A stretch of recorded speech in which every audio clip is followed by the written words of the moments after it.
I'm Roderick Thomas. I'm from 4T Farrier Service. I've been shoeing horses about 20 years. It's real important with horseshoeing just because you have no foot, you have no horse.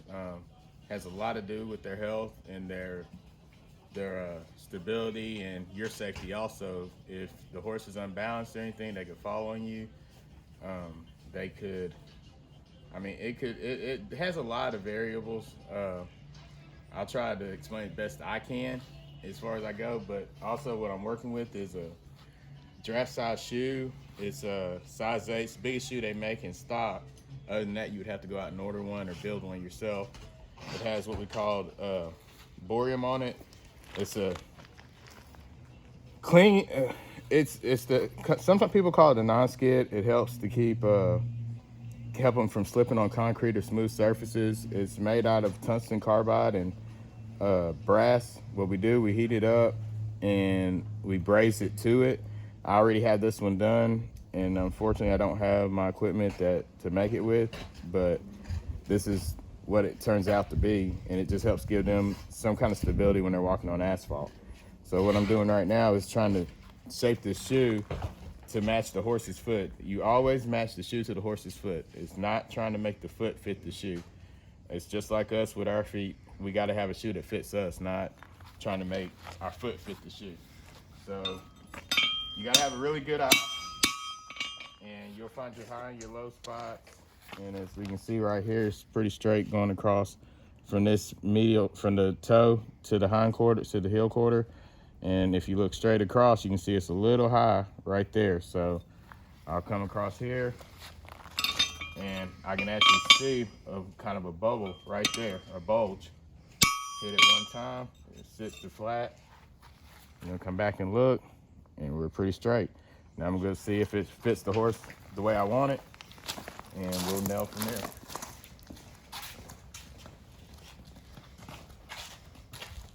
Come on this side. You can go on this side.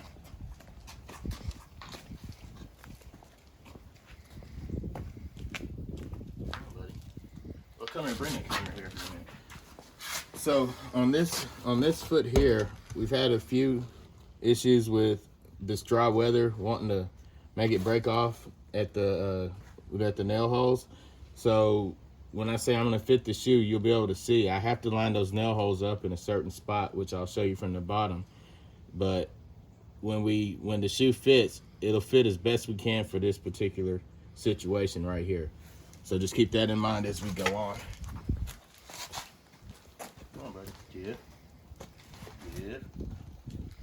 So right here, and like I said, this is with that dry weather. Basically wet, dry, wet, dry. We got a little bit where that foot's dried out and wanted to make it chip off right here. And what we have here is, if you don't mind, can you roll me that cart, sir? So I can give them a clear picture of this. Come on, buddy. All right, no. Easy. Good boy. So I'm gonna show you the 3 layers, what we call, of the foot. Basic for any cowboy, cowgirl, horseman, or horsewoman to know. So right here, what we got is called the hoof wall. And I'm trying to see if I can get a clearer picture. And like I said, with the weather being the way it has, he's broke off a lot. See, I mean, I can smooth that with my finger. And it's been dry. But that is like our toenail. So then we come back down to our lamina, which is this little thin yellow line right here. And some people call it the white line. And what that is like the quick of our foot. So what we're looking for is for that nail hole to line up right on between that hoof wall and that lamina. If you get too close to the hoof wall, it does like this and starts tearing up the foot. Get too close to that lamina, you got a sore horse. So it's gonna be kind of hard to see through these nail holes, but I can feel my hand around here. And we're perfect, well, buddy. We're perfect on this side as far as everything else. But if you can try and look, it's a little black right there, which that's where my hoof wall is. My lamina is anyway. So I'm fine right there. And on this side, I'm still trying to play with it And we're going to try and gather up just a hair more. We got a little bit more wall here, which means we're going to have to go back to that anvil and play with that shoe a little more.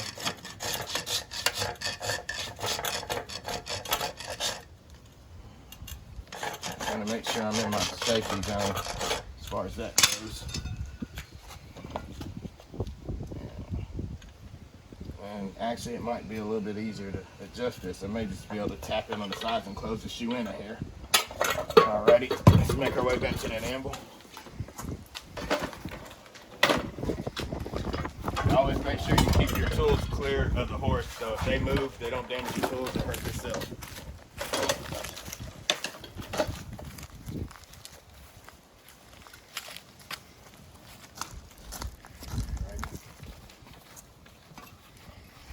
So what I'll start to do, I want to bring this side, this quarter of the shoe in. So I'm going to place my shoe closer to the toe quarter, and when I hit, it'll bring this down. On this side, I want to bring the whole shoe in because that's the side that we trimmed down. So I'll put it directly in the middle. You can feel it move. And actually, I'm lying. I might have to hit this quarter just a hair.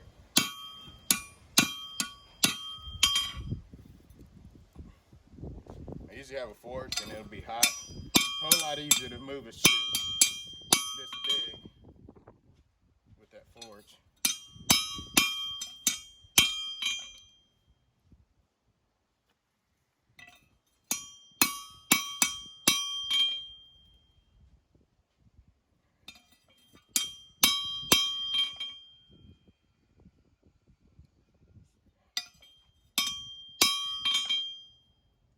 Alrighty, I say that's level. Let's go see if we can get it nailed on this time.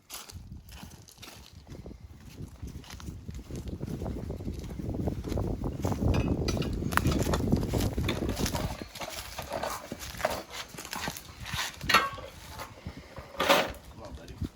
Good. Good. Good boy. Alrighty. Clean this frog out. And I was also talking about the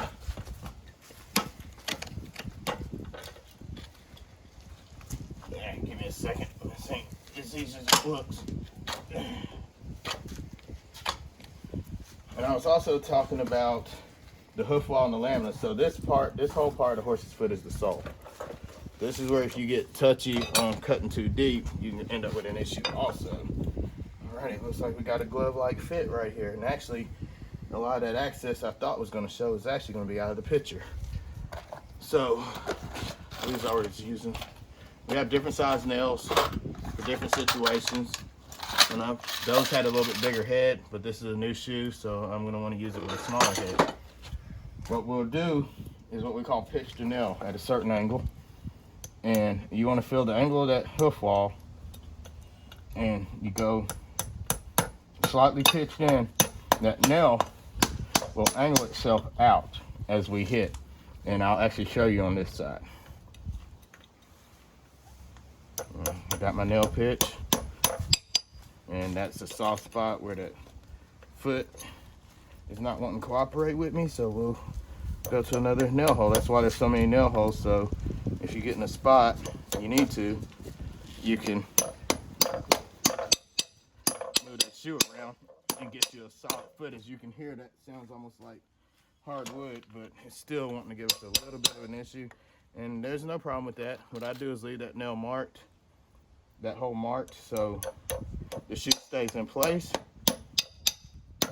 and that would just work like a glove. Well, that nail is going to be a little high right there, so I may have to move that one too. And this just happens. It depends on the horse, depends on the foot. Some of them go a lot smoother, some don't. Part of the job. And that one went smooth. Y'all just happen to be on the wrong side for the moment. But I'll get that other one right, and y'all get to see it. So I got what we call nail pullers. Go ahead and pull that nail. You don't want to use shoe pullers, because shoe pullers pull the whole shoe, and then you got to start completely over. These these nail pullers are getting to see their day. They've been a real faithful set, and I love the way they're designed. And they don't actually make this brand of nail puller anymore, so I try and hang on to it. Then I'll just use my shoe pullers after I get it started. And they make good nail pullers after you get a nail started out. All right, we're gonna go for another shot at this. Easy, easy. There we go, perfect. You can see right here, that little bit of that head, I'm gonna take and do what we call wring that sharp edge off. And that way we can get it ready for our clinches. I probably got enough out to take this one out with my hammer. Yes, I do. Sometimes these nails get a mind of their own. Some of them aren't made as good. It's just like when you buy certain tools, some of them just have a fault in them sometimes. When you get stuff off the assembly line. There we go. Perfect. Yep. Got that one like a glove. Got to bring that end off. Alright. Like I said, you pitch it.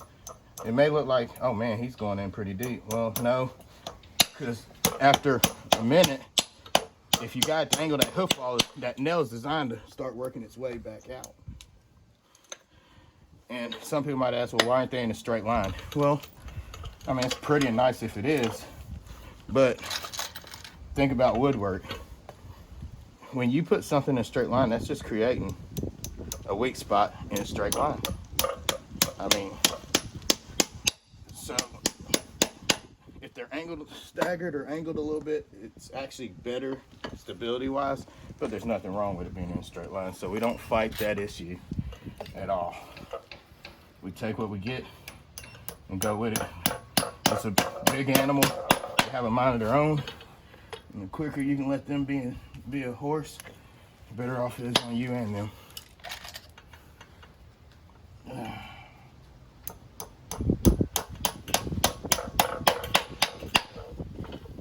Alrighty. So my next piece of equipment is what we call a clinch block. So this, being that we're not, whoa. Like I said, they got a mind of their own. Just let them, you don't fight them. He stood good for a long time, and I don't blame him. Come on, buddy.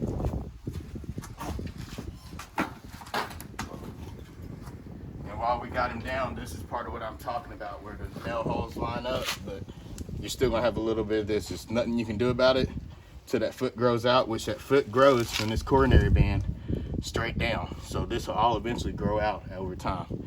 So it's nothing to worry about. It's cosmetic and ain't gonna hurt his function at all. And those clips help serve as a nail, which he ain't got much there, but we'll still get it out of his way. And we'll go back to this foot and try and use this clutch block. So back to the clinch. Come on, buddy.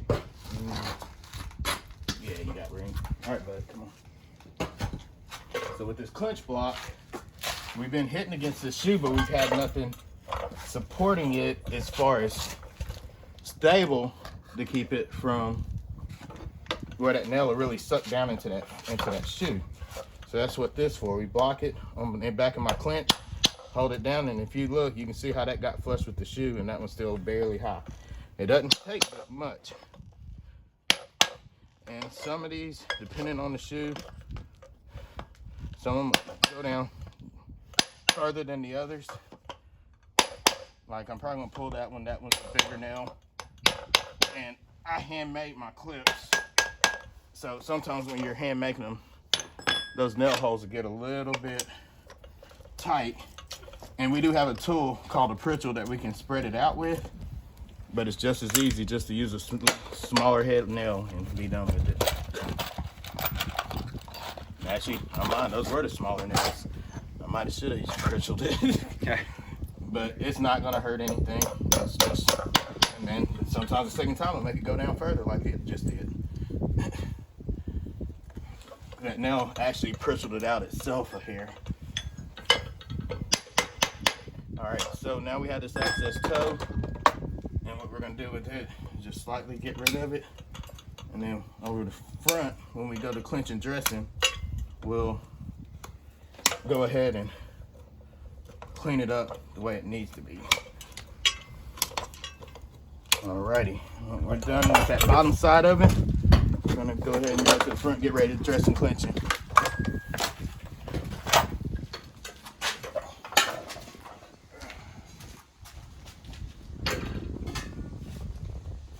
Y'all excuse the way I'm moving. This is not made for the weak back. And even the strong back has trouble with it. Come on, buddy.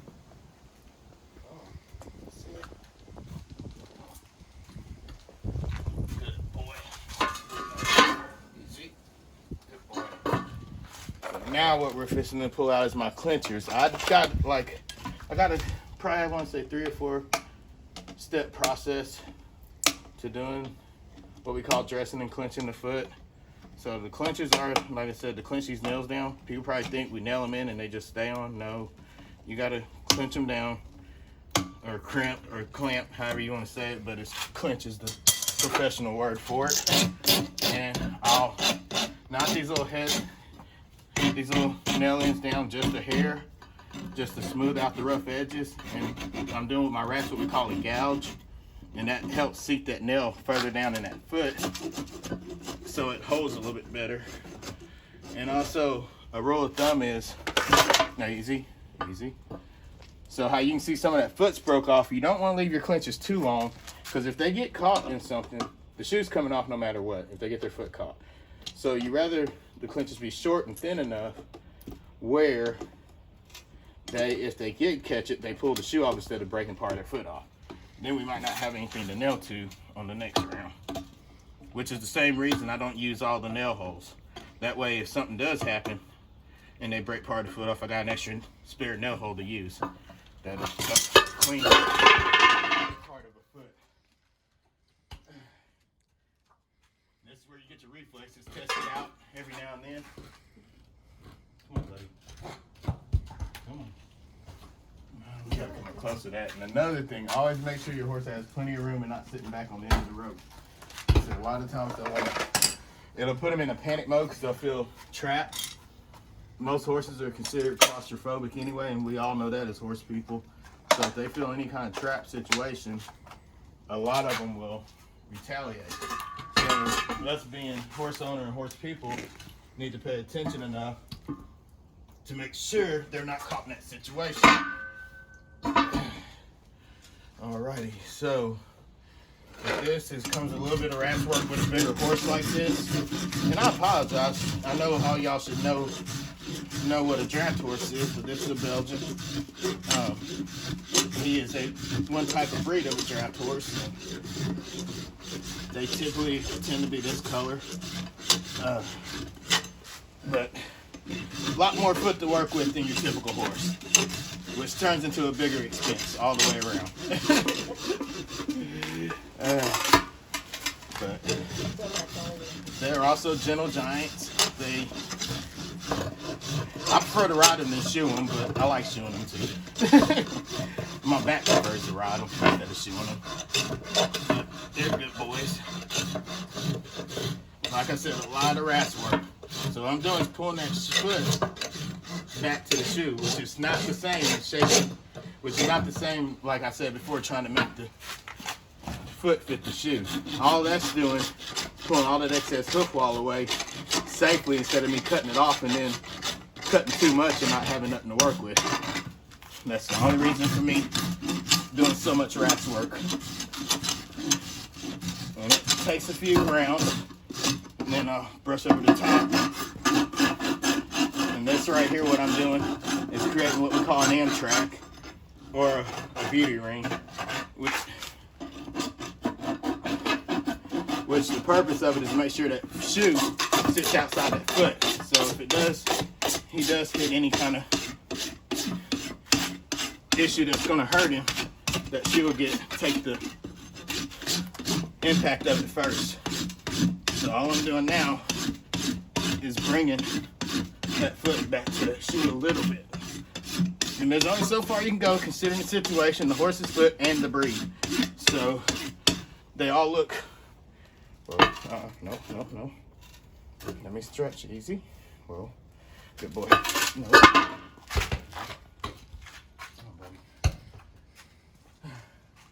Requires a lot of patience. Come on, buddy. Come on. Good boy. But it's a fun job. The reward is after you get done looking at the finished product and knowing where you come from, what you had to start with, and what you finish with. I've had other situations where I've had horses that are completely lame, which for those of you that don't know, means they're crippled or having walking issues and can't walk, or sore or anything like that. And I've had to do jobs, certain type of jobs, where I've had to try and fix that. That's one of the most rewarding jobs of farrier work, is actually getting that horse that you started that couldn't hardly walk. And it may take months, it may take years. Or even, sometimes you have horses with foot deformities. Slow process. You can't fix everything overnight. Sometimes you can't fix it at all. But usually you can always make it better. So, to save my back, the last part of my step is to use some people, I'm trying to see where it's at. Some people call it hoof dressing. It's really not. It's a sealer and a moisturizer at the same time. Helps keep bad moisture like water and stuff from getting in it, but it helps keep it moisturized as far as the natural oils. And it does look pretty. But give me a minute, I'm running my truck and get it. Right here.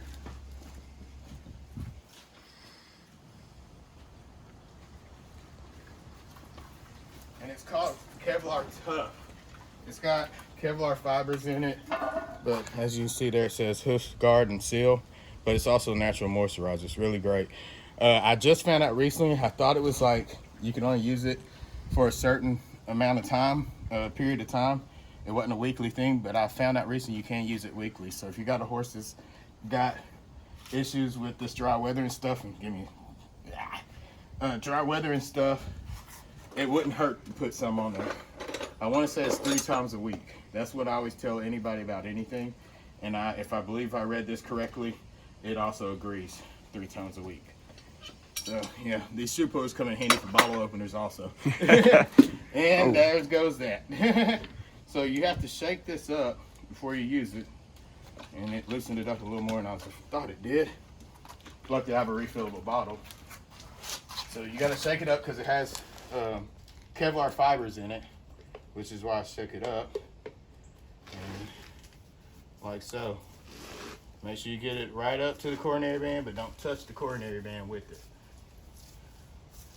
And that periopal, which is the same as the coronary band, or lamina, they say it gets kind of irritated by it. I hadn't seen any issues of it, but I follow rules.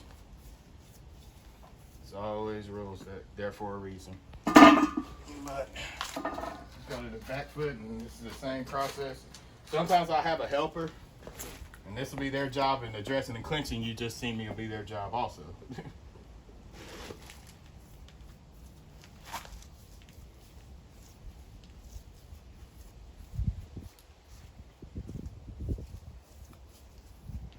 Alrighty, we just keep working our way around, but some people put it on the stand and do it. I consider this is a break for my back. Good boy.